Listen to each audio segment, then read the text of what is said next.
Cool, man. So how's the wifey doing? Good. Everybody's doing good. Tom. Yeah, she's good. Yeah, he's whatever.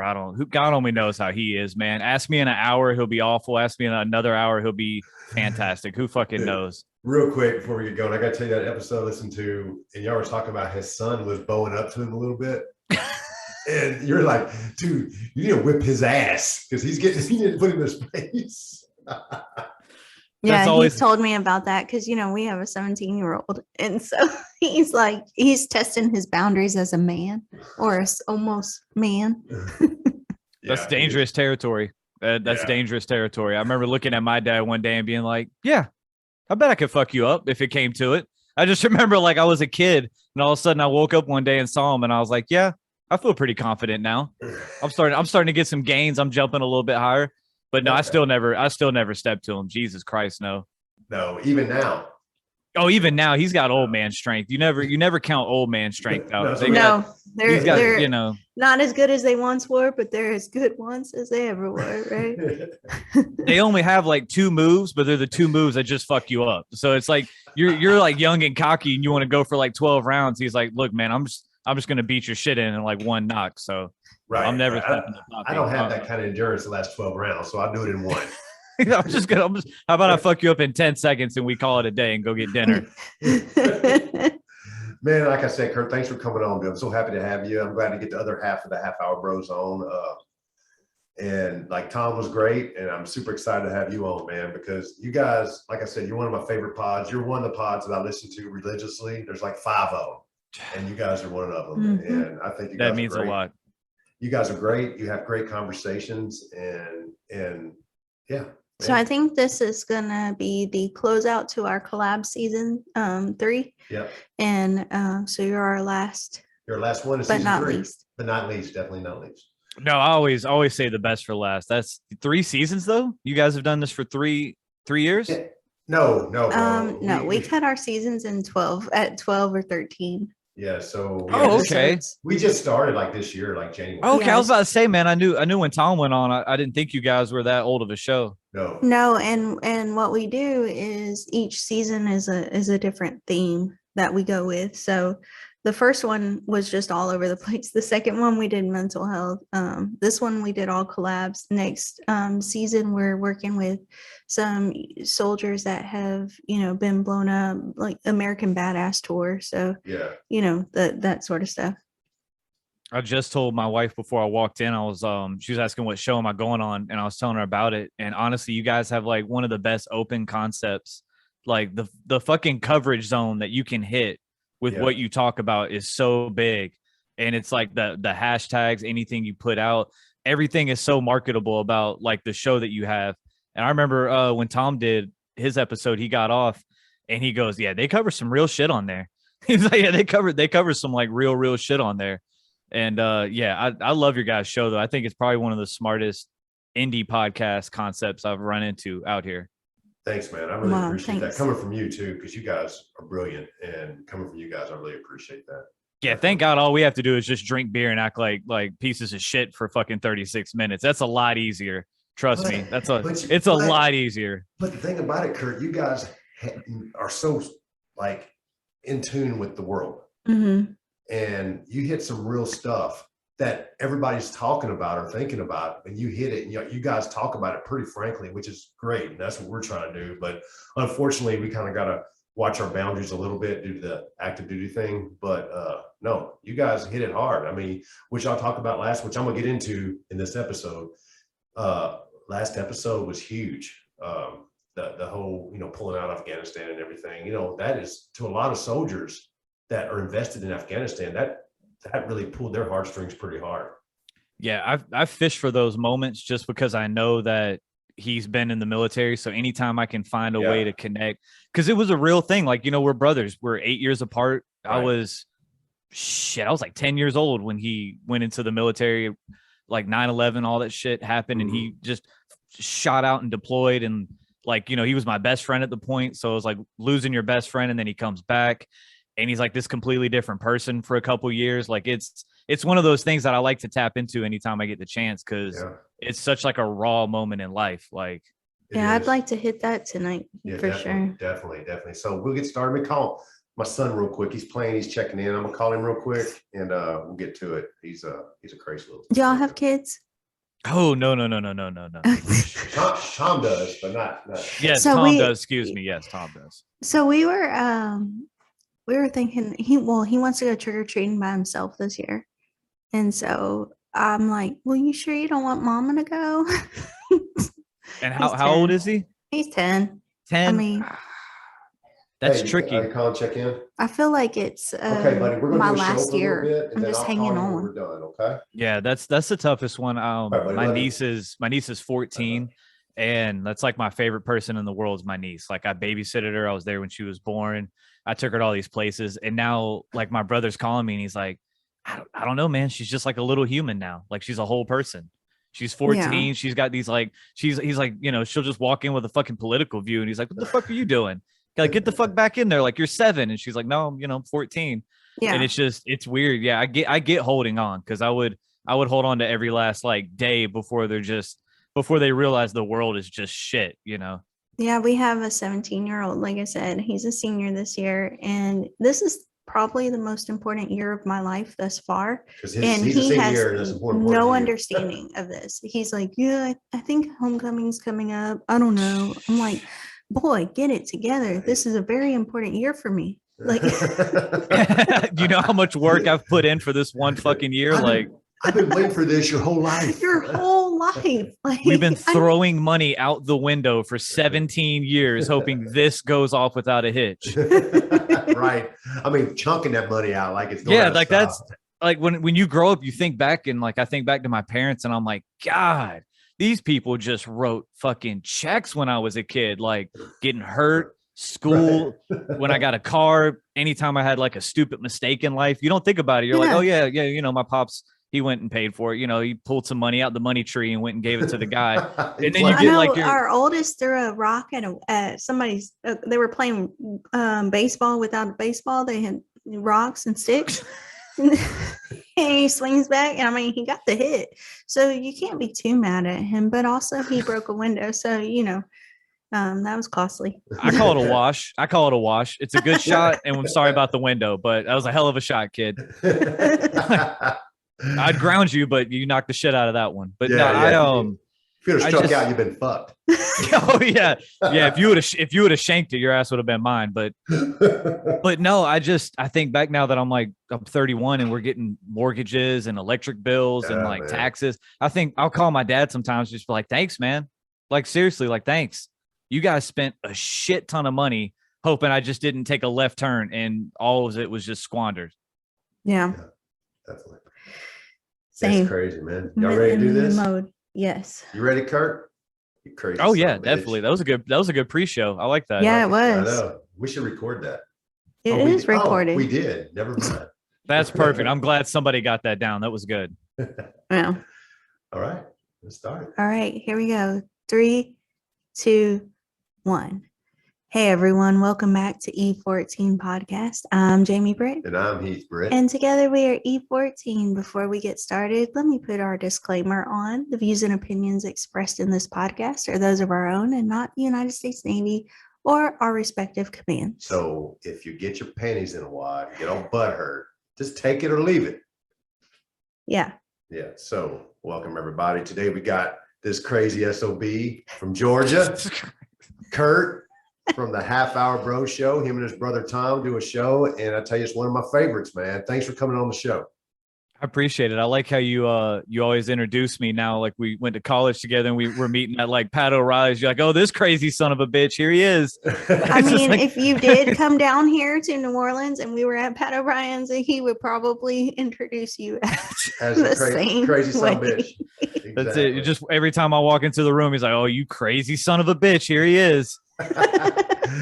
No, Curt, man, thanks for coming on the show, dude. You guys have a Yeah. great show. It takes me back to my sea days when I was early in the Navy, when I was on those damn ships. And when you get bored, you talk shit. And that's what you and your brother do. But you put some good information in there, some awesome topics. But you guys have a great conversation between each other. And I appreciate it. And it's a great show, man. I appreciate the compliment. That kind of blows my mind, man. We got a small, like, we're in the indie podcast community. So anybody tells you that they regularly tune in, that's like a really huge deal, because you get views and downloads and people will pass through it and an algorithm will put it on something. But when somebody hits you up and says, hey, I like watch this every week, I don't think there's a better one than that. Yeah, And you know, Heath's all-time favorite thing is shit talking. So when he came across y'all's show, he was like, baby, and I'm trying to talk like a Cajun. Baby, you gotta listen to this. All they do is talk shit. He just comes in, finally, a show for us. Here we go. I'm finally represented. Finally represented, exactly. Hey, before we get too deep into it, let's take a pause from a word from our sponsor. All right, welcome everybody back to E14 Podcast. We got Curt with us from the Half Hour Bros podcast. Hey, man, so the first time I heard you speak was on, I think it was on the Beer in Front, right? You did a show with the Beer in Front, right? What, the Beer Run podcast? Yeah, it was the Beer in Front with Dave.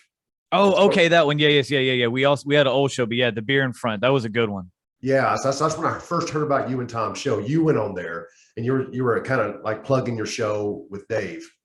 And then I went and downloaded it and listened, and it was an instant freaking hit for me. Yeah, I was hooked. I was hooked. And I've listened to it every Friday since then. That's crazy that's where you picked up on the show from. Yeah, because me and Dave are really tight, man. And that's before I really knew Dave, but I listened to a show and you guys were on there because I'm a beer guy. I love beer. And then you were on there. And after that, I was hook, line, sinker, man. I've listened to you, like I said, every Friday since then. This is back in like February, January, because I had listened to podcasts before we started ours. Then I got into them. I started kind of getting ideas from all the other pods. And I just fell in love with yours, man. So tell me, what started it for you guys? So I didn't know what podcasts were. They kind of just seemed like, my brother was like, hey, Joe Rogan has a podcast. And I'm like, you mean the dude that makes all these people eat like horse penis for $3,000 on a fucking reality show? Like, he has a podcast. Like, I'm not doing that. No, thank you. And then I listened to it, fell in love with it, called him up, and I was like, I don't think this is that hard, man. Like, I'm looking at what they're doing. I'm looking at how to host it. I looked up the microphone equipment, how to record. I was like, I got an iPad. I was like, I got an Amazon shopping cart. I was like, I think we can do this, man. Like, give me like 3 months. And I went in 3 months and I carved out like a little studio to where we record. And then that was it, man. We went from a iPad to iMac to the worst kind of technology to a little bit better and kind of upgrading in that. But it was one of those things. I listened to it and I'm like, this is doable. If you find something and it hits and you have something to talk about and you can fill it with content and it's original and it's something that people at least think kind of relates to you, then, I mean, that's it. That's a whole show right there. Right. You know, I know you and your brother are close, and obviously Heath and I are married and close, but it is something that to be said when you do a podcast together. I don't know if it's, I don't really know what the secret sauce is, but if you can make that work with your brother or your partner or whatever it is, and you also have a podcast with your wife, correct? Now we did. I'm hoping to start it up maybe under a different name. She worked too many hours, but she's gonna be working less hours here in the near future. So I'm hoping we can get that one back started. Because you're right, like 100%. There was something that happened to like me and hers relationship when we had like something to do together. This was like a thing. It's me and it's you. This is time that we're gonna carve out away from vacations and kids, or if you have kids, like any responsibilities just kind of gets pushed out, and let's make sure we at least meet for this amount of time to talk about shit. It is very important. That's a good point. My dad said that whenever we first got started, he was like, the art of talking to each other without, your phone or Facebook or the TV in the background has been lost. And that's what we found through podcasting was just having real conversations like we've talked about and meeting new people. And that is a lost art almost. It is. I noticed even with my brother, like obviously with my wife, we grew a lot closer from it. But even with my brother, like I noticed we would find more time to hang out.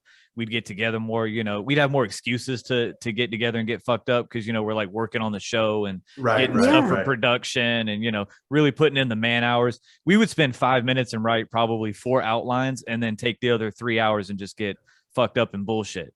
But like in that bullshit, though, we would, we would just be like, hold on, like we'd have a notepad in the studio and we would just be chilling in here, drinking, watching videos, doing whatever. And we'd get on a riff about something and I'd write it down. I'd be like, that's good. That's good. Something else, I'd write it down and we would just put those into the outlines for the show and kind of just bring them back up. A lot of it is recreation in a sense, as far as like stories go, and certain topics I bring up are ones that like maybe we're on the phone and we get real heated about it. And I'm just like, shut the fuck up. Shut up. Just save it, save it for tomorrow. Yeah. I'll see you on the podcast. We'll see how it pans out then. And I mean, that's it, honestly. But I did see our relationship go up a whole bunch after that. Yeah, because you guys are like I said, 8-9 years apart. Yeah, 31, and he's whatever old as fuck is. I think 39. I'm guessing. I don't know. No, I think I'm 40. Because we were talking shit about how old he was last time, even though I'm like 5 years older than him. But I think he's my age. Yeah. I said, dude, are you like 37? This was like early this year. He goes, nah, dude, I'm almost 40. I'm like, he likes to use that. He'll turn 40 next year because I just turned. Oh, okay. Yeah, I turned 31 in July and he turned 39 like in May before me. Damn, I almost had to do the math on that one. Shit. Yeah, I can't. He's pushing 40. I can't be the one that fucks up his own brother's birthday. Like Jesus Christ. Talking about how close y'all are. Yeah, right. Because you guys growing up, so you were a little kid and he went off to the army. So you really didn't know him that well, probably, right? I mean, no, at that point, he was the one that he had to drag me along with him. And, my mom would always just be like, if you're going out, take your brother. And he'd be like, all right, let's go. And, I would already be ready. Anytime he would go to leave somewhere, I would get ready to go in case like I got to go with him. Because I didn't want to be uncool and like hold everybody behind. So I would just be like by my door waiting. And then he would come in and be like, you ready? And I'm like, yep, let's go. And, as like a little 7-year-old kid, I'd shoot off. But we didn't really know each other. I was a kid. He was in his, teenage, early 20 years. So he comes back. I'm a little bit older now. I've gotten some life experience. And it was just a weird transition. We went from being like older and younger brother to when he came back, we were just kind of like, homeboys, like friends. Yeah. Like we just kind of kicked it. Yeah. It was a weird transition, man. Like getting together, getting messed up, like getting like drunk with your brother, like for the first time and like really like going through the shit. And at some point we just kind of became friends. That's awesome, man. Because I know like we talked to him about when y'all first started. Did y'all try to be scripted at first on your show? So we've gone through about like 4 or 5 rebrands on this show. Because we've just figured out stuff that in the beginning we were like all bullshit, nothing serious, all jokes, all one-liners, all just laugh tracks. And then after a couple episodes, I'm like, this shit's not good. It's, like we're trailing off, everything's dropping. So I was like, all right, well, let's get serious. We're real political, hard hitting shit, fucking Barbara Walters in your face, 60 minutes, like real shit, like really like look you in the eye and say, what the fuck's going on? And then we looked and then the views were going back down. So I was like, all right, obviously that's not clicking.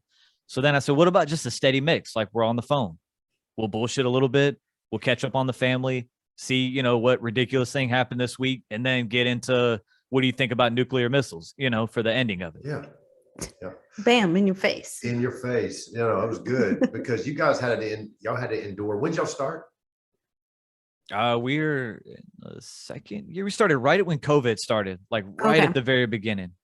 So you went from in studio or out of studio, Zooming or whatever, whatever y'all did, and then in studio together. Because I know he would drive to your house and pick up a beer for the drink review, and y'all would record. And then this new COVID whatever started again, so you had to go back out of studio, had to be separated from each other and do it over Zoom. That's a lot of back and forth, man. How did y'all keep the middle power to keep going through? Because that's a pain in the ass. So at one point, I kid you not, when it was like the COVID was kind of dying down, we actually recorded in my car. We both had masks on and we recorded in my car. He sat in the back seat. I sat in the front. Sorry, I had to do my settings real quick. He sat in the back seat. I sat in the front.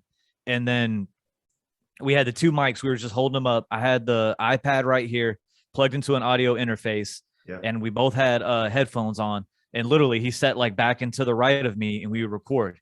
And then we did Zoom. I've gotten a little better on Zoom. As our microphones got better, we were able to do more like out of pocket shit, like Zoom wouldn't sound as choppy, the video wouldn't be as lagged. I could pull stuff.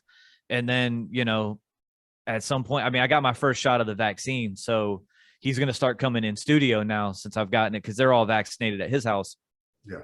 And, I want to see my niece, nephew, rest of my family and shit like that. So I got the first one, and I'm going to go back for the second one, but he's coming over now. So from this point on, we'll be back in studio, but a lot of trial and error, a lot of re-records, a lot of episodes that we did 45 minutes. And at the end of it, I said, all right, man, I'll send you another invite tomorrow, and we'll do another episode.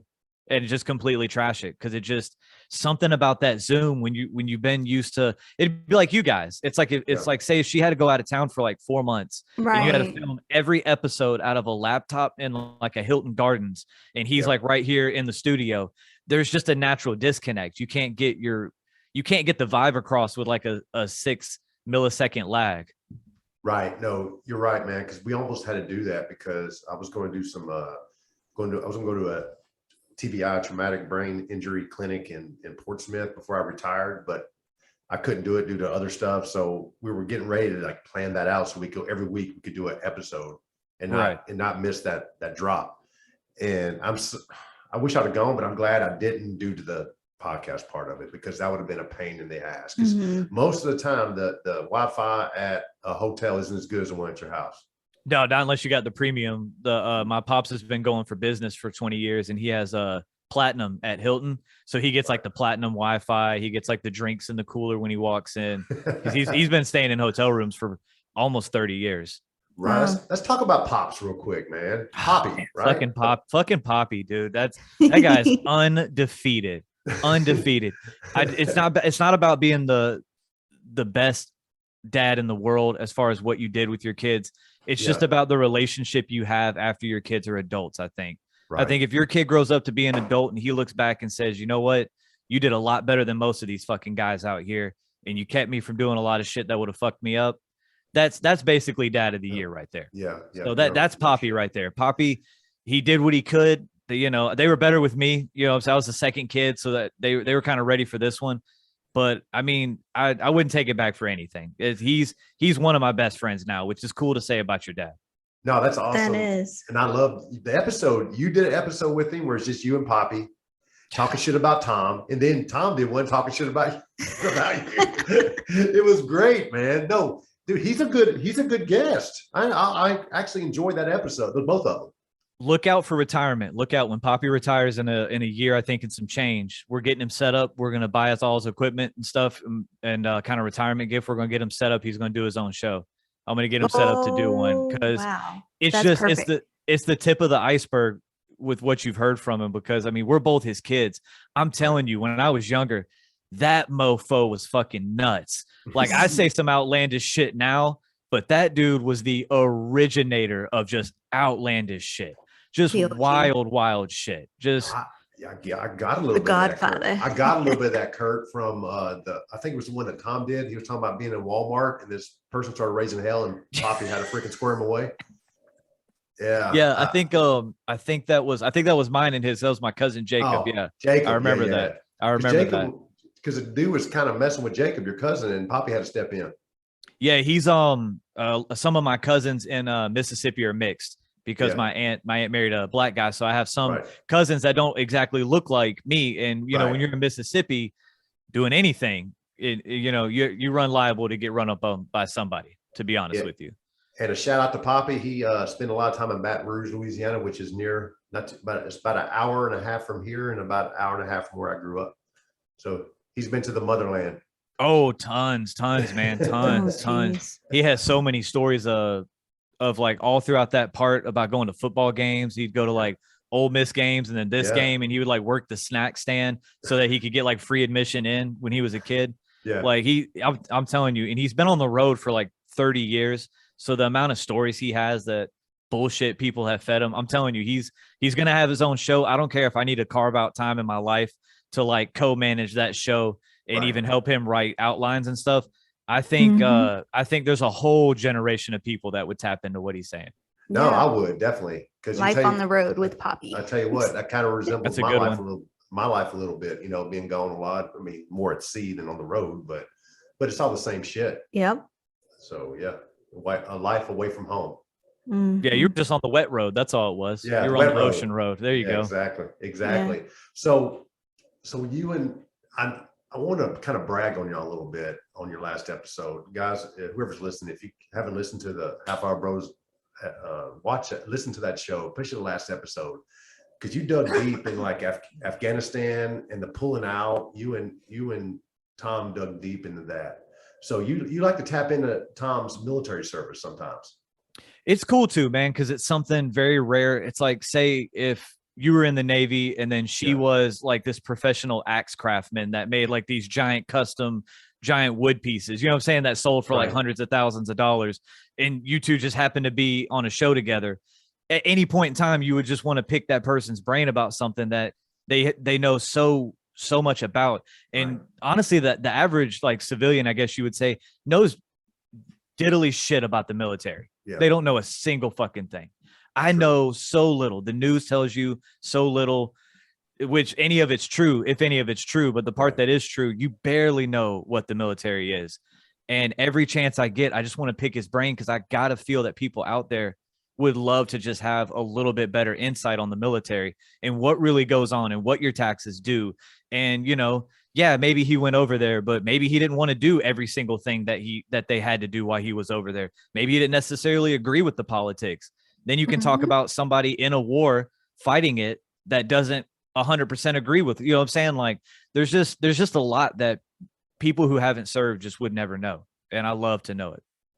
You know, and you brought up the pulling out of Afghanistan, which is a big controversial topic amongst veterans, because, you know, when a member deploys, well, I'll take it all the way back. When a member deploys, there is a lot of trials and a lot of heartache that comes along with that deployment that we don't really talk about. Right. You know, Heath and I were just married, and I deployed for a whole year and was boots on ground for 330 days. That's got to be rough on both sides. That's crazy. Gosh. I mean, we had our first big marital fight over phone, over Facebook Messenger, text, and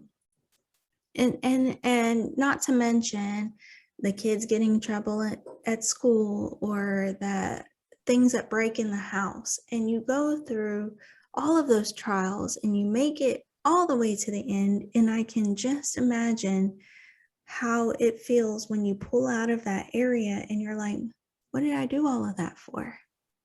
Yeah, that's a really good point. It really, like, that would mess with me mentally if I know that I put that kind of sacrifice and I lost friends that I knew and people get killed that I was over there with. Like, to know that the government literally kind of sacrifice human lives, and then through their own, you know, whatever kind of fucked up plan they have in the end, could just go right back in. And it's like, you would think that if you built a house and the second you built it, some guy walked by and kicked the bottom board out and the whole shit fell. You're like, well, then what the fuck are we here for 2 years building this shit for? All this lumber, all these nails, we put in goddamn carpet in this shit. All like, that blood, all that sweat, all that went into it. And it's like that. And I feel like that's what most of the veterans are feeling at the moment. And that's cool that y'all went back to that, because it is controversial. You know, a lot of people say, well, let's bring our troops home.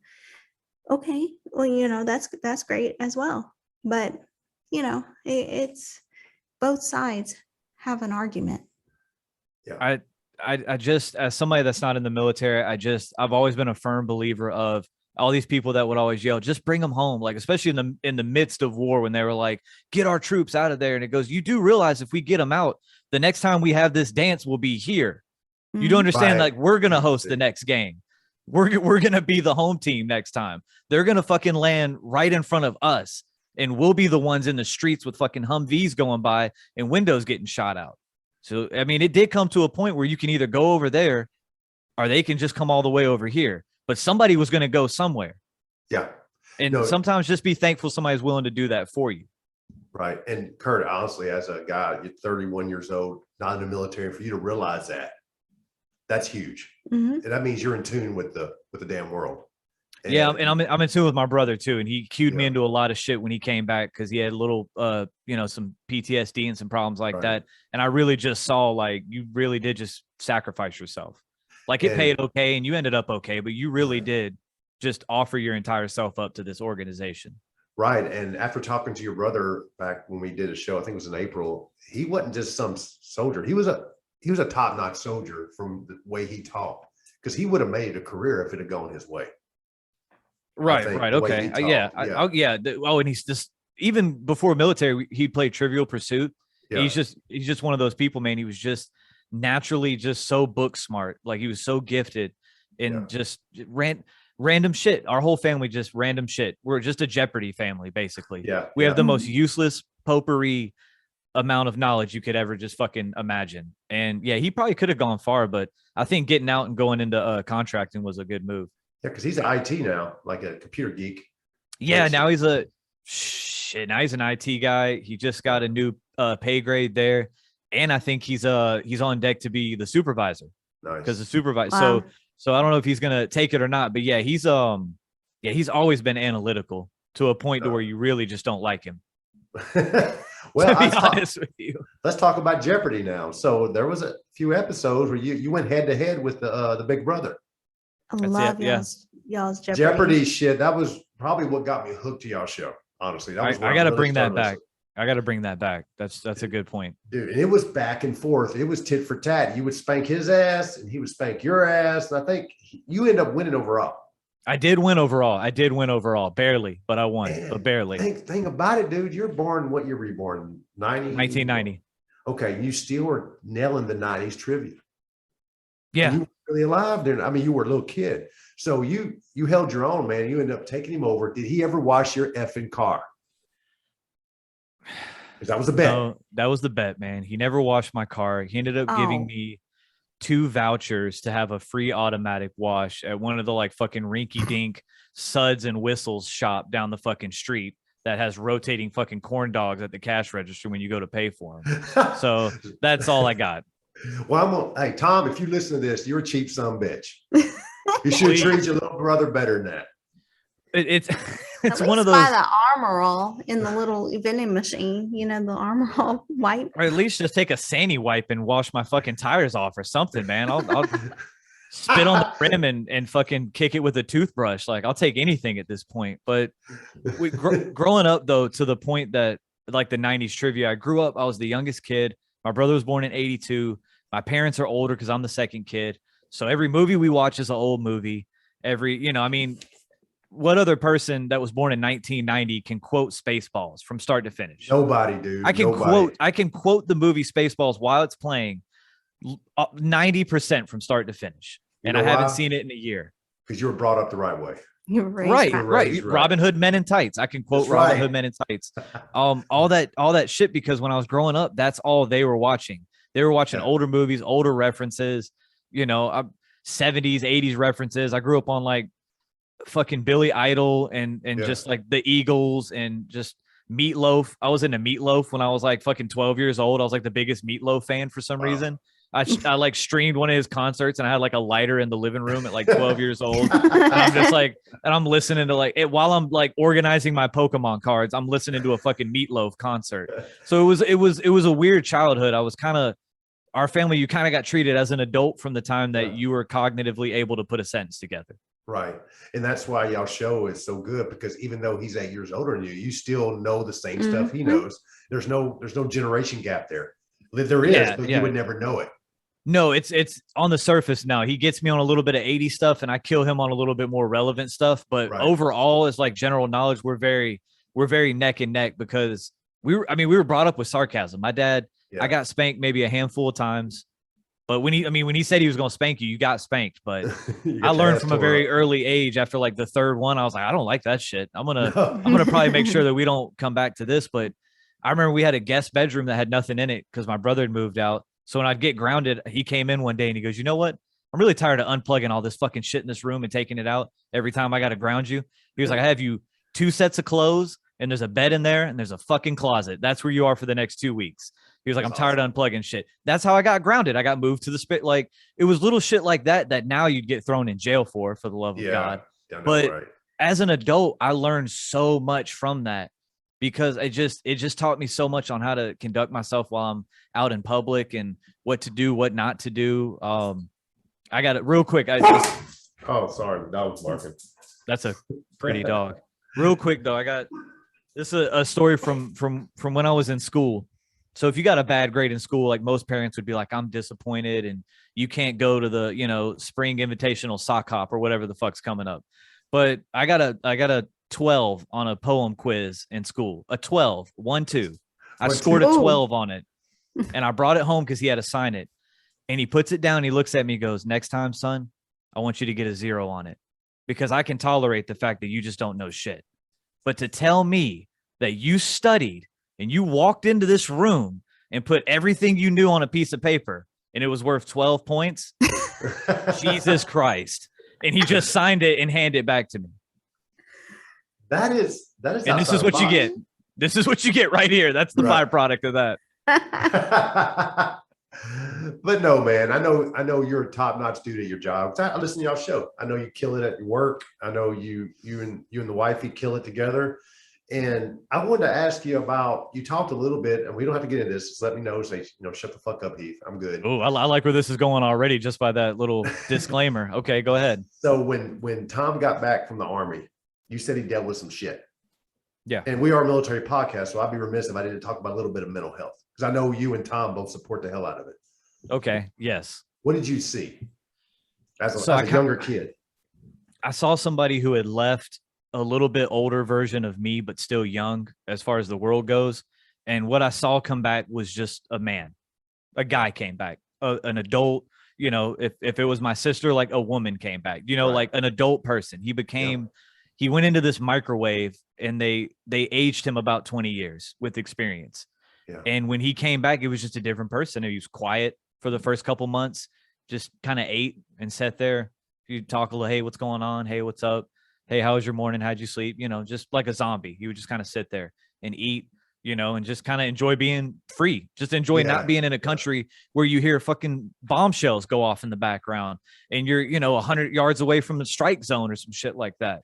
Being able to call your family on one of those sat phones, I guess they call them, whatever they use. And the connection's shitty. And I got 10 minutes to catch up the last 3 months of my life, to my brother.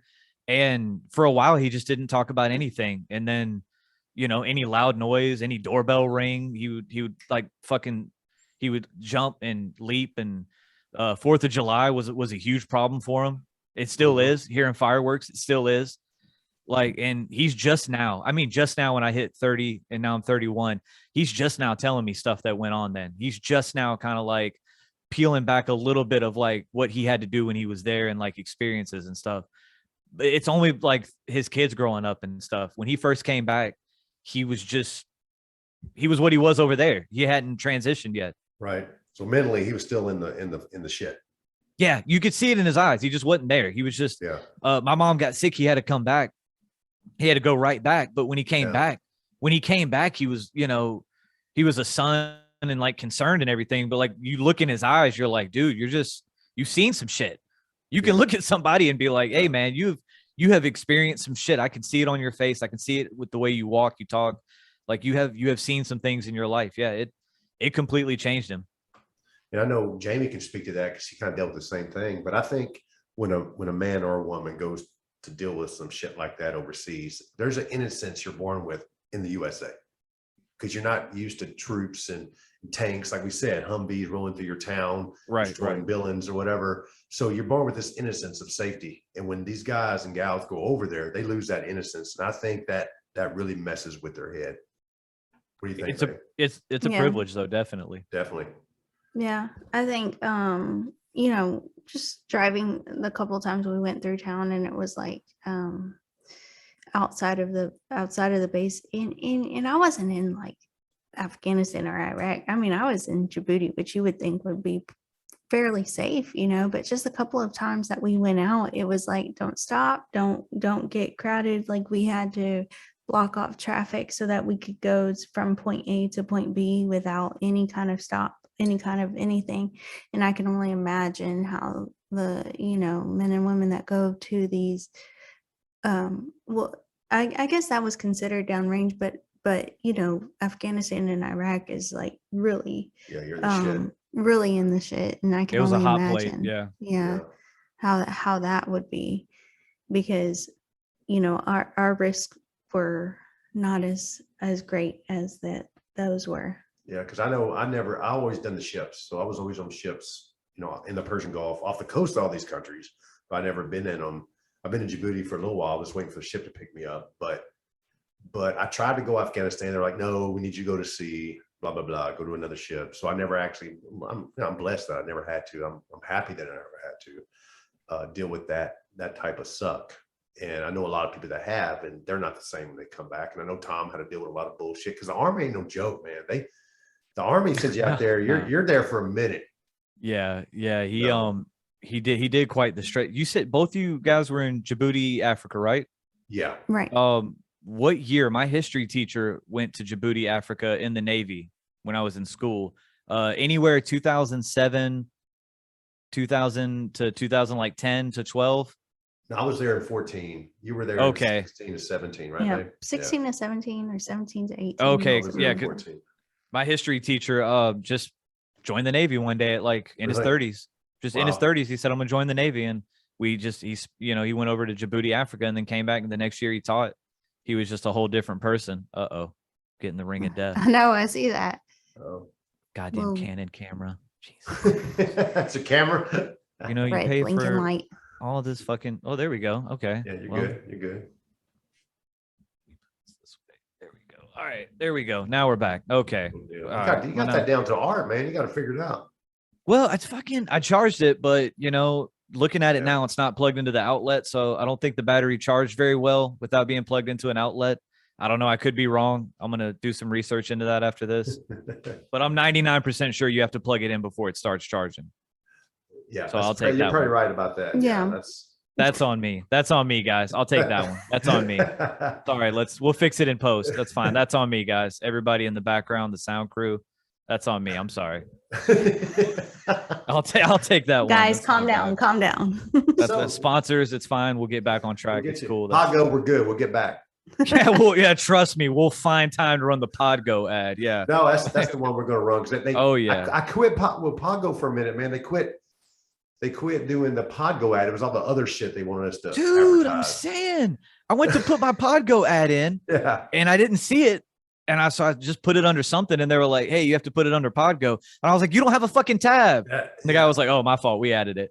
So Yeah, if it's you back- it's email back them, they'll now. put it. Okay, cool. It's back now. All right. Thank God. I did, dude, because I was like, we did this Podco ad, and we, the one we have pre-recorded, we throw on there, and I was getting ready to put it. I was like, there's nowhere to put it. So we have one episode where it says, take a break from our sponsor, and then there's no damn sponsor. He goes, welcome everybody back. Welcome to it." I've had a couple of those where we finish and he looks, he goes, did we even do the Podgo ad? I was like, fuck, I'll put it on the end. But you And I'll guys just got- click and drag it.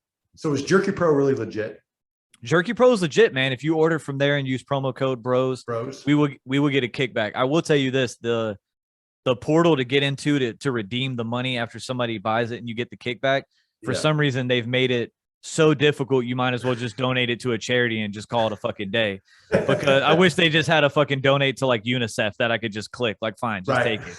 Because it's so goddamn complicated to get your money from them. But yeah, if you go on jerkypro.com or .co, even if you don't use the promo code, so just so you don't think I'm trying to sell you, fuck the I'm promo with you, code. The man. promo I'm code gonna do doesn't bros. exist. I'm gonna do bros. Take the promo code and just put it right here for just a second. You still keep it. Don't throw it away. You'll need it later. But even without it, it is the best beef jerky I've ever had in my life. Awesome. Have y'all done? Y'all supposed to do one where you go order the spicy stuff and try to eat it online. Did I miss that episode? Have you done it yet? You haven't missed it, man. I gotta wait Okay. for the other half of the half hour bros to do the one thing out of the million things that I do for this show. The one fucking job that you have is to order spicy beef jerky and you forgot. That one thing. You don't edit. I do the TikTok. I've got the studio. I've got this fucking camera that won't charge. I've got everything down. I've got the perfect mess tucked right up under the rug. All you have to do is order some really hot beef jerky from a website we get paid from. But other than that, I'm doing okay. It's been a pretty good Sunday. No, Other than that, I'm fine. Hey Jay, so they have this. They're going to do this. Jerky Pros has the shit you got to sign a waiver to order. Oh yeah. And I'm waiting for them little some guns from Georgia. They ain't Cajun. They're just some white boys trying to eat some spicy shit. Uh-huh. And I'm waiting to see Curt cry like a little bitch. In my defense, if I were to have one, because I'm about as Caucasian as it gets. Yeah, you are. I've almost typed on my own hands thinking they were the iMac keyboard. That's how white I am. So but I've got a Honduran wife, so I'm starting to blend the seasonings. I'm using hot sauce and shit when I cook it. Nice. You know, I'm not putting raisins in the potato salad. You know, white people shit like that. Yeah, that's white. I'm not showing up 20 minutes early so that I can get a good parking spot. Like I'm dialing it back and I'm letting the seasoning into my life. Well, I'm married to a Mexican. Jamie's Hispanic, but I can handle more hot shit than she can. Yeah, I don't like hot stuff. Yeah. And I think when we got engaged, we were in New Orleans and we went to this Pepper Palace. Oh, yeah. And you had to sign a waiver to try this hot sauce. And I was thinking, like, I'm not going to let Heath outdo me. No, take it. First of all, before you get, I did it first. I took it like a champ. Yeah. And he got a sticker. I own that shit. So You I was got a like, sticker, hey. I was thinking, I want that sticker. And I'm not going to let him outdo me. Unbeknownst to me, I had no idea she was doing this. I signed the waiver. I tried the hot sauce behind his back. He turns around and I'm like, I got a sticker. I mean, for the next 6 hours after that, I was throwing up.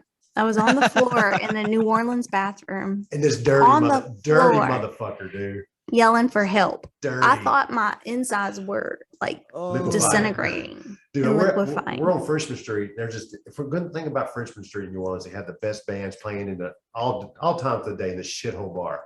So I'm in there drunk, freaking, free bird, and she's in the bathroom and she's yelling. I'm out there having the best old time. And she comes out hobbling like she just got beat up in there, but it was her stomach. I'm like, help, help. Dude, hours later, we go to one of the best po' boy joints in New Orleans. This place is legit. And we met a couple there that was in the hotel with us, in the same hotel. And we're eating these great po' boys. Jamie's eating bread, and then she's going to go throw it up. The worst. I appreciate though the competitiveness. I appreciate that. Even if it made you sick, if you could go back again, would you do it just to get that fucking stick? Thank you. But did you die? That's how I didn't die. Did you die? There you go. There you go. You can't ask for much more out of a partner. Oh man, it was awesome. I mean, that part wasn't, but it was an awesome vacation. I mean, shit, you weren't throwing up. That would have been awesome to me. If I had saw that, I would have got some popcorn. Nothing I could do. I'm not a doctor. I got to let it run its course. If I can't get a chuckle out of it, what did we do it for? What was all that pain for? Exactly. I'm just a redneck, man. I'm here for the beer. Yeah, I was the only sober person on Bourbon Street that night. But she thought she was drunk. She was in so much pain. Yeah, she thought she was drunk. Yeah. Yeah, get her a seltzer and lime, and I would just sit there and put a quarter in the jukebox. We got some time to kill. It's got to get out. I'm here for it if you need moral support, but that shit's goddamn funny. I'll hold your hair. Yeah. I've had to do that with my wife. We were married 2 years, and we drank so much, and I'm just like, I just like cut to like me holding her hair, and she's like throwing up in the shower the whole time. She was like, I'm so sorry. And I was like, it's fine. We're already married. I knew what I was getting into. Like, it's cool. Nobody's leaving at 2 a.m. Like, it's fine. I got your hair. It's fine. Let's go. Let's get this out. Let's do this. So getting back to your show, man. So you guys, tell me about who you're hooked up with. It's like a promotion guy. I know you've done some interviews with them. You got a rap. Oh, dude, they're good, man. God, I got to tell you, man, I am, I'm like floored that you're this much of that you've seen it's just crazy to bump into somebody that's seen all the episodes. Like, I even have like some of my best friends that they're like, oh, I missed last week's, but I'm like 2 behind, but I'm catching up. But like, you are literally on target with it's cool to hear, because it makes me think that we might have something that somebody would want to tune in every Friday and listen to. Like, that's a hard thing for any show to get. It is somebody tuning in every single Friday, carving out their important consumer time to actually like listen to your content. So it means a lot. I'm gonna be honest with you, Curt. Since I retired, I don't drive as much, so I didn't listen to it until early today. But it was still the same week. That counts. That's still super fan status. Yeah, because I don't drive to work every day. I listen to y'all. Y'all are perfect driving podcast because by the time I get to work, it's almost over. And when I drive home, I finish it up on the way home. Mm-hmm. Yeah, I listen to every episode I post, and I'll usually I get to work pretty early and I'll put it on. It's the perfect amount of time. Sometimes we have to go over 30 minutes. I knew when I made the name that I was like, fuck, man, there goes anything. And then after a while, I was like, look, man, sometimes we need like an hour to get this shit out. Like we need to have like a bigger episode. So, but to get back to the promotion company, they're the CEO guy, I guess you want to call it. He doesn't do it anymore. So I don't know if we're still with them, but we still got a couple sponsors coming up. I got a couple. I won't plug them now because we don't have them yet. I only, I'll wait till they actually have the money in my Cash App. Then then you'll get the plug. Then it'll happen. But until then, I'm just gonna keep them in the treasure chest. But we've gotten some stuff, man. I got to be honest with you. The most money I've made off of this has been doing logos, voiceovers, and promos, and intros to shows for people for other podcasts. Wow. I got into doing logos. I made the logo for our show. I've made it for the Love Is Lit show. What me and my wife did. I've made it for about six other shows.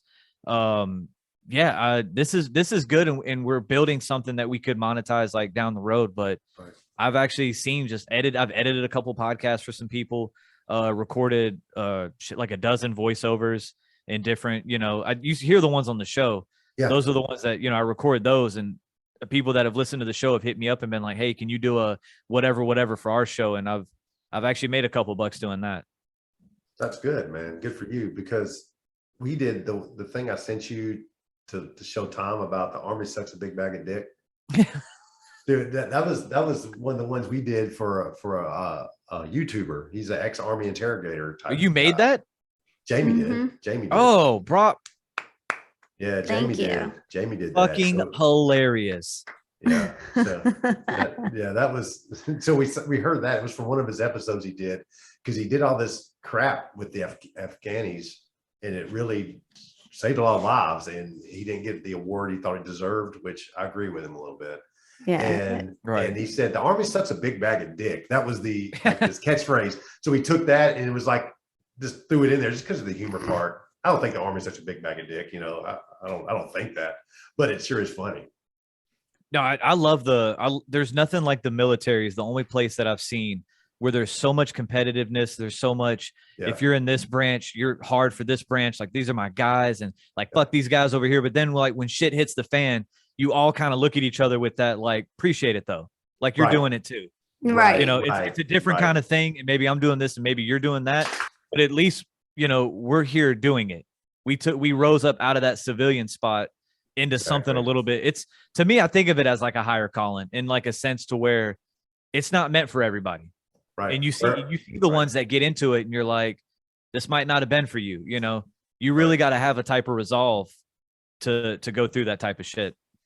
You gotta have a short memory, because I get pissed off a lot. Like 26 years, I was pissed off quite a few times, but I suck it up and carry on. That's all you can do. And Jamie does the same thing. She's pissed off a lot. I mean, I got hit on the head a lot of times, so I just have a short memory. Anyway, I mean, I just forget about it the next day, because I thought you were gonna say you got hit on a lot.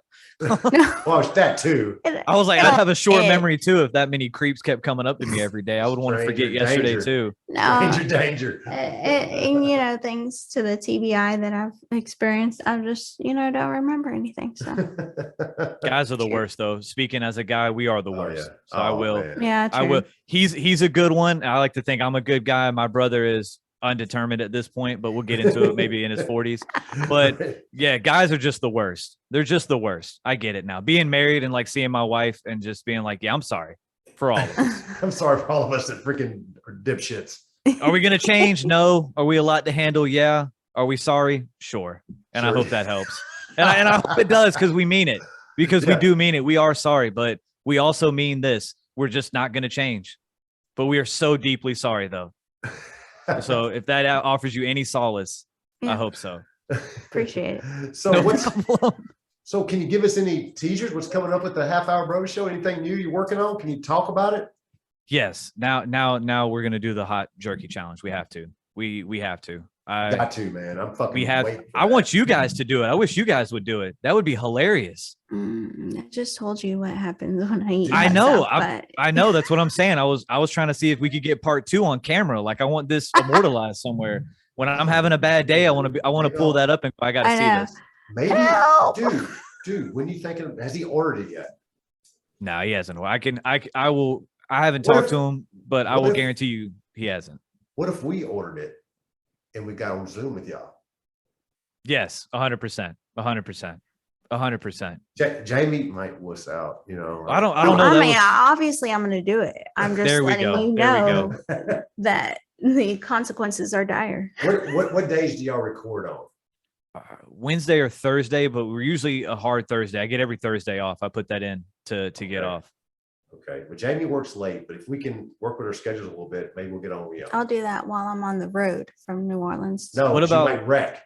What about weekends? What do you guys look We like do weekends? Sundays normally. Saturdays or Mhm. Sundays were good. Most for sure Saturdays, but Jamie's a Navy recruiter, which is the worst job in the Navy.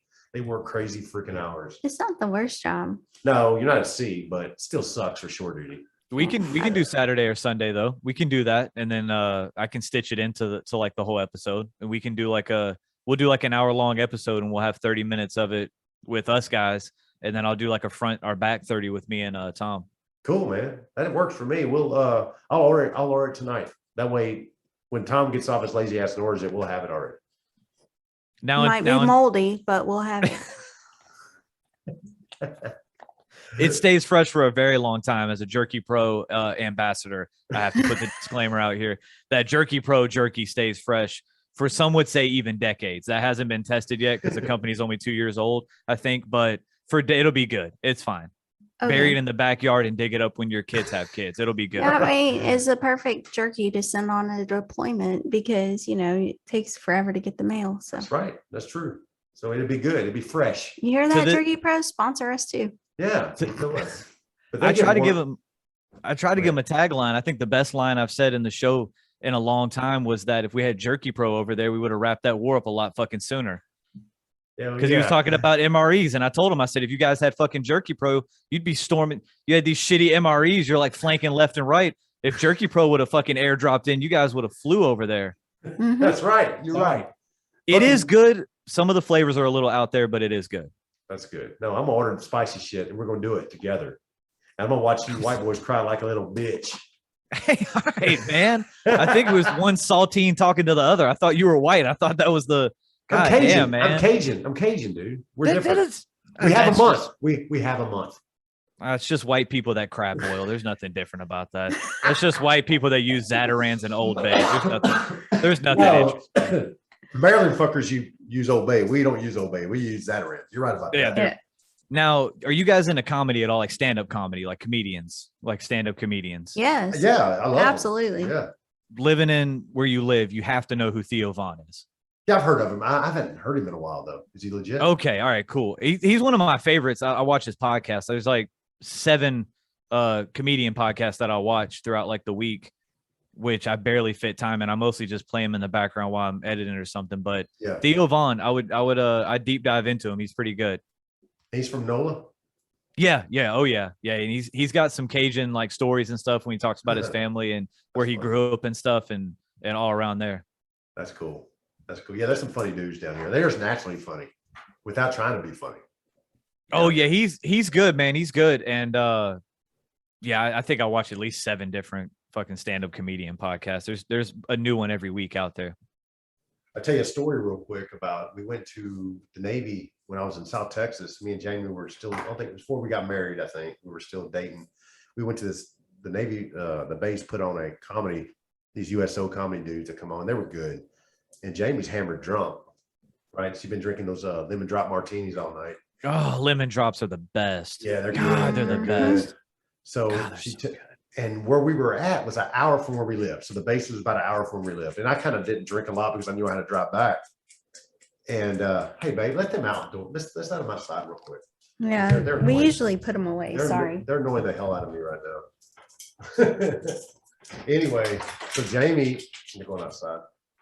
So Jamie's drunk as fuck, right? And it's time to go.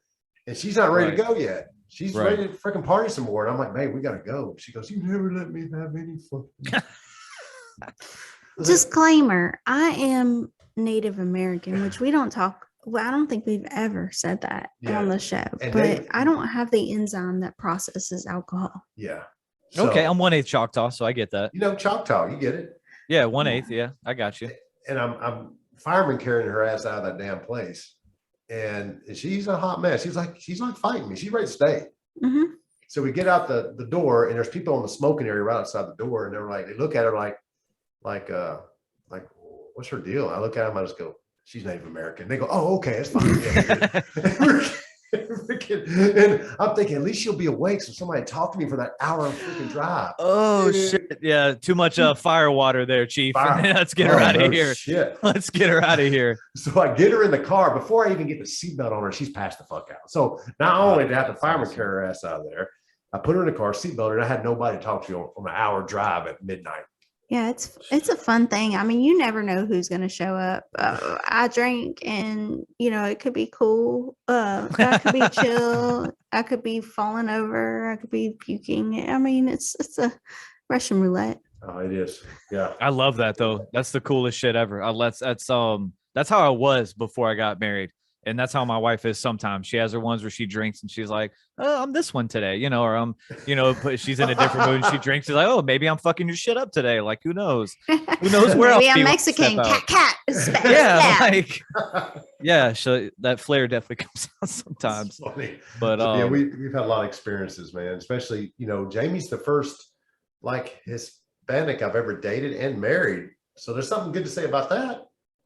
I guess. Yeah. That's points. That's points. Yeah. That was the first I had only dated white women in high school and then graduated high school, dated 2 or 3 African American women, and then never dated a Hispanic person before. And she was just at my house one day when I got home. She was on my back porch because she had a second job with my roommate. So she was over there with her boyfriend, my roommate's best friend. So I come home and my roommate comes inside and I'm like, yo, who's this fucking smoke show on my goddamn back porch? Like a goddamn fucking like dime piece just in some like cut off shorts and a tank top, just sitting on my back porch. Like, it's not July. It's not my birthday. I don't like, what are you doing right now? This isn't like, and so I met her and then I saw her boyfriend and I was like, well, you're trash. You just never had a job, never paid for anything, just kind of shit human being. So I was like, I'm going to slowly phase you out of the picture. And then that's where I'll slide into the picture. Just be a decent guy. It's really crazy. It's really crazy what you can do in life if you're just a decent guy. So many women out there are just like, if I could just find somebody decent, because a lot of these guys are just like literally bottom of the barrel, break it open, keep digging under the ground till you get to fucking Hong Kong and then check the soil there. And that's where the guys are now. It's the bottomest of the barrel. But yeah, we slowly started talking. She broke up with her boyfriend. We started dating, and then she moved in like shit a month later. Yeah, that sounds a little creepy when you say it out loud, because you had the forethought to phase that guy out of the. I mean, we just started watching You on Netflix. Oh, all right. Now, well, let's do a contrasting comparison. Let me get a fucking pie chart graph so that I can tell you the subtle differences between me and the guy from fucking You. Jesus. Dude, is that not a great fucking show though? I'm surprised it is, but I'm surprised her next statement's going to be like, so we're just getting into Dexter, and I didn't know if you were going to start killing people too. Jesus Christ. That was kind of like good. Okay. God. Well, we watched it. We watched it right before we recorded this episode. So dude, they're not married. They're just some guy she was dating. Yeah. So but he thought, I'm going to phase you out of the picture. Ever since I saw You. Yeah, and it was hard at first through the bushes and shit like that, but eventually they get like the shower window, you get a perfect view, so it was fine. It's okay. No, it's just I saw that she was a really nice girl and sweet. Right. She didn't want anything from me except half of what I would put in for her. You know what I'm saying? It was just a partnership. And I saw him and I'm like, you're taking money out of her purse, you're not paying for shit, you're always stealing shit, you never have a job, you never you don't deserve that. Like that's too high caliber for what you should be shooting at. Shit, it's more high caliber for what I should be shooting in life. But fuck it, I shot a little bit higher than that guy. And you know, I was the next ticket that got punched at the deli counter. I got to walk up and get my stuff and take it to the picnic. But it just, when I saw him, I was like, nah, man, you're gonna ruin this chick's life. Like, she has way more potential than you have in the next 60 years of your life. Definitely. And that has something to say about the way you were raised. You know, work for what you get and don't be a piece of shit. Okay, we're just partners, man, at the end of the day. You know, if we had kids, it changes a little bit. You have to adjust to being different types of married people with kids. I saw my brother go through it, but I think for the most part, man, you just kind of need somebody to go through the other half of the shit with. That's right. That's all it is. 100%. We're out here for as long as we're out here, man. I just need, and you'll see life is set up to be with somebody. You'll see these guys that are single and like 35. And I'm like, dude, how the fuck are you doing it, buddy? Yeah. How are you in a fucking like apartment within a car, like all this shit, like, and you just have no one else to face the fucking troubles of life with. Like, it's too much, man. You do everything on your own. That sucks. Yeah, it's good to have somebody. It's good to have somebody that like you're romantic with, that you can talk to, and that you can sit on a Sunday and just bullshit with and be friends with for a day. Like, and if you're being jacked up, they'll tell you, hey, you're being a dumbass right now. Yeah. Oh yeah. Those are my favorite. I love to remind her. I'm not so keen on when she has to remind me, but the times that she slips up, I'm like, fucking yes. But I can see when I slip up, I see the look in her eyes, like the fucking jackpot money signs hit. And every time I fuck up, she's like, oh yeah, you knew you fucked up. Yeah. Let me tell you about it over and over. I'll tell you what, Curt, Jamie had to square me away the other day, man. We were out there working out, and I just, my last day at work was done. I was being a little bitch, man. I was in my feels, and she got up out of the workout and just left. I was like, damn, a boss move. I fucked up. So I finished my workout, and then later on, she goes, we need to talk about how you've been acting. And I'd already come to that realization I was being a bitch. I was like, you know, you're right. I was being a little bitch. She goes, yeah, you were. We can't survive like that. You're retired. Just embrace it. But I cannot live with you being the way you are. I was like, won't happen again. Won't happen again. Yeah, that's right. Fucking great though. That amount of clarity, when you have that kind of clarity, there's no tension. There's no, what if she finds out? What if he finds out? I can't tell her this. Oh, if I tell him this, it's he gets mad every time I tell her this. Yeah. I love when there's just that complete like open honesty of like, hey, did you fucking leave the mayonnaise out again? Can you knock that shit off? It's like the third fucking bottle of mayonnaise. Like we're starting to have to fucking take a second out on the house to pay for all the goddamn mayonnaise building up on the bottom of the trash can. And then the other person just looks at you and goes, I'll remember next time. Like, that's beautiful. Yeah. Yeah. I didn't fight it, did I, babe? No, he didn't. And, you know, with him becoming a retiree, he was in this, like, almost like I saw him going downhill, like he was going to be disgruntled and he was going to be that guy that was like, you know, I don't have any, I'll just sit around and wait for you to be home. And with my job, I was like, I can't make you happy, you know, so you're going to have to find something here and not sit around and wait for me to come home, you know. That's what we talked about. I agree with that. It sucks getting old, Curt. Yeah, but the one thing I'm trying to tell Poppy, and I'll tell you, man, because it definitely applies to you with the service you put in. Just fucking you did it, man. Yeah. You understand? Like, everybody when they were younger and they started working, the first thing they thought was, holy shit, how many more years of this until I get to stop? Because this fucking sucks. Mm-hmm. The first time you get like a full-time employee somewhere and you work that first week, you're like, oh man, I got to at least, there's only got to be like 2 more years of this shit and I'm out. You know, you put all those years in, you gave up everything that, you know, you could have done sometimes because of something work related, or I had to go here, or you got it now, man. What are you into? What do you want to do? Just go fucking do it. This podcast, dude, that's what I've been doing. Yep. Yeah, this is it, man. I love it, man. I love it. I'm going to get another job. I mean, I can live, we can survive easily off of my retirement disability and her job, but I'm going to want to do something else eventually. So this is 8 months that I really don't have time to get a job, because you can't give a company 8 months only because she has to transfer, right? Eventually. Right. So we'll transfer. I can't, you know, and then I'll be knee deep in getting a job then. And I'm going to start looking before then. But for right now, we're going to upload our video on YouTube. We're going to start our Patreon, and see what goes from there. Mhm. That one's good. One thing I think I'm gonna start doing for like a YouTube account is reaction videos. I got a friend that got into doing reaction videos. I don't know, let's say 6 months ago, and he's got it dialed in now. He put one out the other day. I mean, it's just a guy, just somebody Yeah. that I know, like not anybody with any clout or following at all. And within a week, he had 4,500 views on one of his reaction videos, Wow. and it grows every month. He's having like a 2x multiply on his stuff. So I'm thinking of getting into that and kind of linking everything back to the show.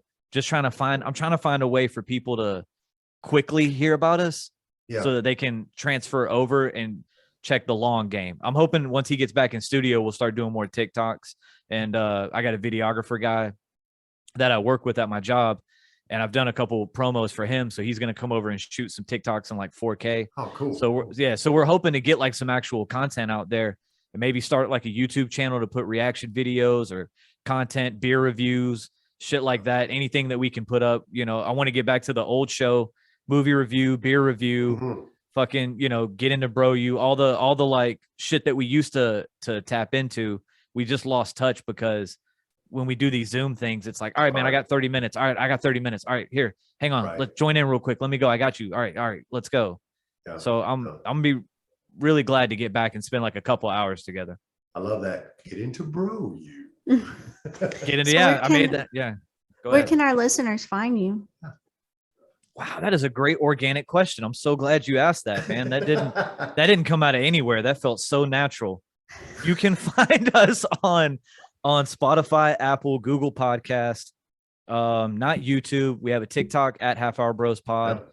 Twitter at Half Hour Bros Pod, halfhourbros@gmail.com. If you want any, risky pictures, I guess, hit me up.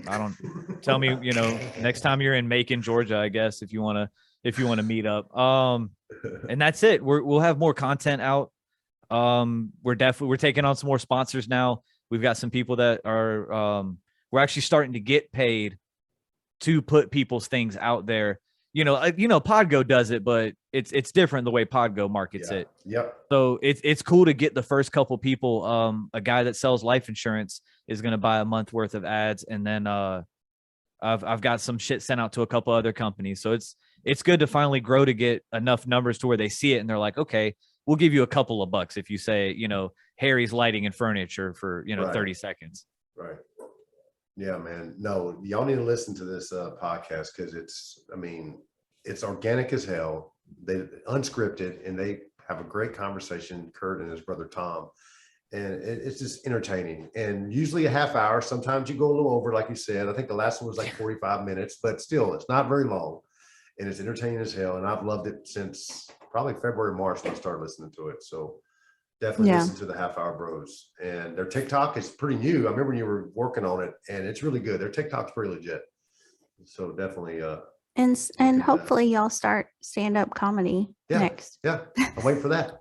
That would be cool. I'm hoping to have like a show, like one of those shows, like legit podcast shows where they like go on tour to like this is of course ultimate dream. Yeah, like type Florida scenario. Man do. Like fucking Florida Men on Yeah, they Florida are Man. the shit, dude. I fucking hate those guys and love them so goddamn much. It is so fucking frustrating. The numbers that they pull, the content that they Florida Men on Florida Man, where they just talk about a random Florida Man story with people that fucking grew up together. God damn it, man. But they're the greatest guys, born though, into right? that? Now Yes, in they're Espanol. amazing. Now they're in They're Espanol, dude. Amazing. Now they're in Spanish. Yeah. When I talked to that guy and he said he had to get together with the publicist to see if it could get cleared, I just lost my shit. I dropped my phone. I was like, holy fucking shit, who the fuck are these guys? And now every show that I've been on, they're like, oh yeah, kind of like the Florida Men one. And I'm like, yep, just like those guys. Yeah. Just like those fucking guys. And they're like, you like them though, right? Yep, love them to death. Yeah. Sweetest fucking guys on earth. Yeah, they're good dudes, man. Y'all want to fire at them with crossbows from 100 yards away? Sometimes, yeah. Sometimes. Would they be rubber arrows that don't hurt? Yes, because I love those guys. They got action figures, dude. I'm fucking out, dude. I'm out. I'm out, man. They're so living like, and they're in a studio and they've got their fucking like I listen to their music that they used to put out. They were fucking good. Yeah, they were And good, they got all this, dude. they got all this equipment and shit. Like, oh my God, man. And they tag me and stuff too. They're the fucking sweetest guys. But God damn, man. We talked about that one time on Twitter. Like, dude, I hate them, but I love them so much. I hope a metaphorical bus just hits them. Metaphorically, not an actual bus, not an actual bus, but a hypothetical bus just trains right fucking through them. Love them to death. Yeah, they're good dudes. But Salt of the earth.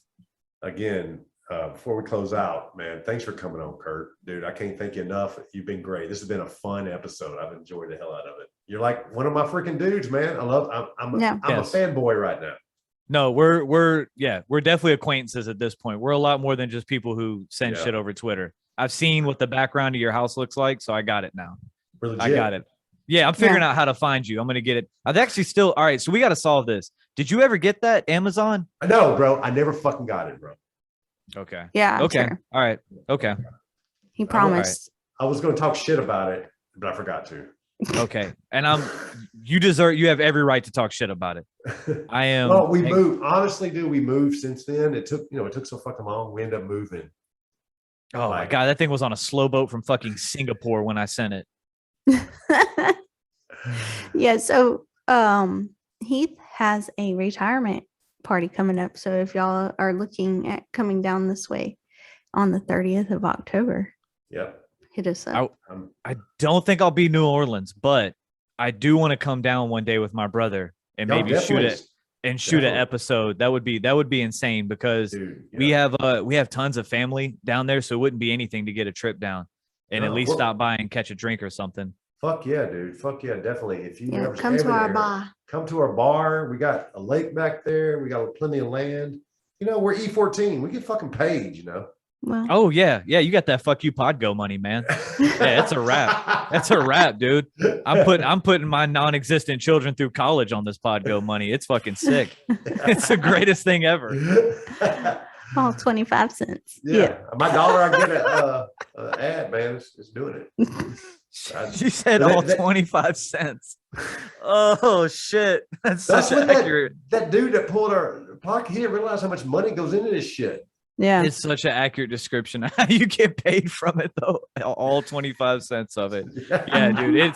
It's literally here's $5. Now go cut my yard, kid. Like it's literally some fucking Don't shit. spend it all in one place. Yeah.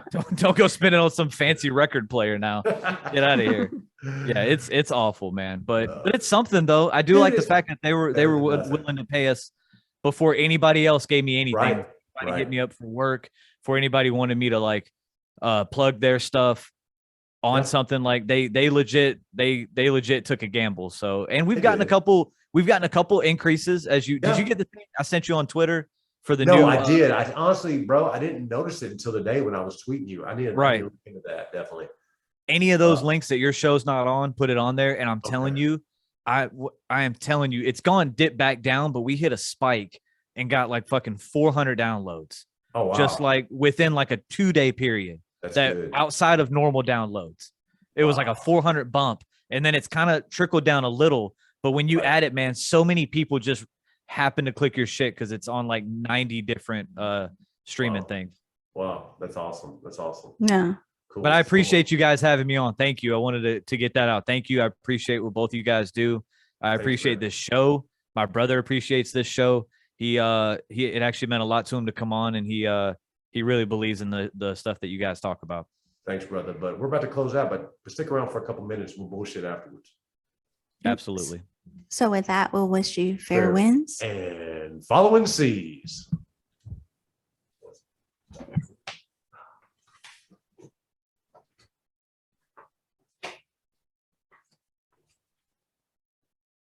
That was so